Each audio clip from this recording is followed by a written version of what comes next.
ప్రజల ఉపాధి ఉద్యోగాల కల్పనపైన ప్రభుత్వం కృషి చేస్తుందని మంత్రి అనిత తెలిపారు. 3 నెలలకు ఒకసారి ప్రతి నియోజకవర్గంలో జాబ్ మేళా నిర్వహిస్తూ ఎంతో మందికి ఉపాధి అవకాశాలు కల్పిస్తున్నట్లు వివరించారు. అనంతపురం జిల్లా మడకశిర గార్మెంట్స్ పరిశ్రమను హోంమంత్రి అనిత ఎమ్మెల్యే ఎంఎస్ రాజు సందర్శించారు. వైసీపీ హయాంలో ఆగిపోయిన గార్మెంట్ పరిశ్రమను కూటమి ప్రభుత్వం వచ్చిన తర్వాత ఓపెన్ చేయించామని తెలిపారు. ఈ రోజు ఎన్డీఏ కూటమి వచ్చిన తర్వాత అద్భుతాలు జరుగుతున్నాయి. ఈరోజు ఇండియన్ డిజైన్ గార్మెంట్స్ వారి ఆధ్వర్యంలో సుమారుగా ఇక్కడ జరుగుతున్న ఈ స్టిచ్చింగ్ ప్రొసీజర్ కానీ ఇక్కడ ఉన్న ఉమెన్ ఎంప్లాయ్మెంట్ని కానీ కలవడానికి ఇక్కడికి వచ్చిన తర్వాత చాలా హ్యాపీ అనిపించింది. ఈరోజు చాలామంది ఆడవాళ్ళు ఇళ్లలో ఉండిపోయి పనులకు వెళ్ళలేక భర్త తీసుకొచ్చింది చాలక సంక్షేమ కార్యక్రమాల మీద ఆధారపడిపోయి పిల్లల్ని చదివించుకోవడానికి కూడా చాలా ఇబ్బందులు పడుతున్న ఇటువంటి తరుణంలో ఇటువంటి ఫ్యాక్టరీస్ నిజంగా వాళ్ళకి జీవం పోసినట్టే. ఎందుకంటే ఈరోజు చాలామంది మహిళలు కష్టపడడానికి రెడీగా ఉన్నారు. వాళ్ళకి ఉపాధి కల్పించే పరిస్థితుల్లో గవర్నమెంట్లు కూడా ఉండాలి.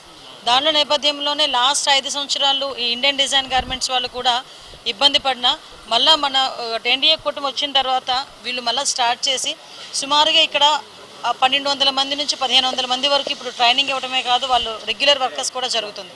ఈరోజు ఇంకొకటి విషయం ఏంటంటే వీళ్ళు కూడా ఎస్పెషల్లీ ఈ ఏదో మనం ఇక్కడ పని చేయించుకుంటున్నాం అన్నది కాకుండా వాళ్ళ పిల్లలకి కూడా ఒక అంగన్వాడీ సెంటర్ లాంటిది కూడా ఉంటారు, ఒక కిడ్స్ సెంటర్ కూడా ఇక్కడ ఏర్పాటు చేయటం, అదేవిధంగా పిల్లలకి కూడా స్కూలింగ్ కూడా వాళ్ళకి ఏర్పాటు చేయటం, ఇవన్నీ కూడా చేయటం అనేది నిజంగా చాలా శుభపరిణామం. ఎందుకంటే ఇక్కడ పనిచేస్తున్న ఎంప్లాయీస్ని దృష్ట్యా పెట్టుకుని ముఖ్యంగా మహిళా ఎంప్లాయీస్తో ఉండేటప్పుడు మహిళా ఉద్యోగస్తులు ఉండేటప్పుడు చాలా కేర్ తీసుకోవాలి.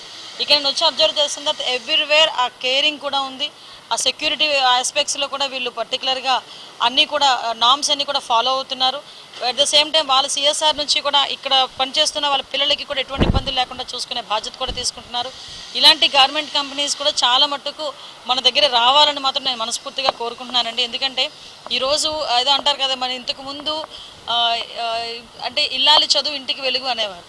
ఈరోజు పరిస్థితి ఏంటంటే ఇంట్లో ఉన్న ఆడవాళ్ళు కూడా కష్టపడి పని చేసుకునే పరిస్థితులు కూడా రావాలి, వాళ్ళు కూడా వాళ్ళ కాళ్ళ మీద నిలబడే పరిస్థితులు రావాలి. దీనికి ఎలాంటి గార్మెంట్స్ కంపెనీస్ చాలా మనకు ఉపయోగపడుతున్నాయి.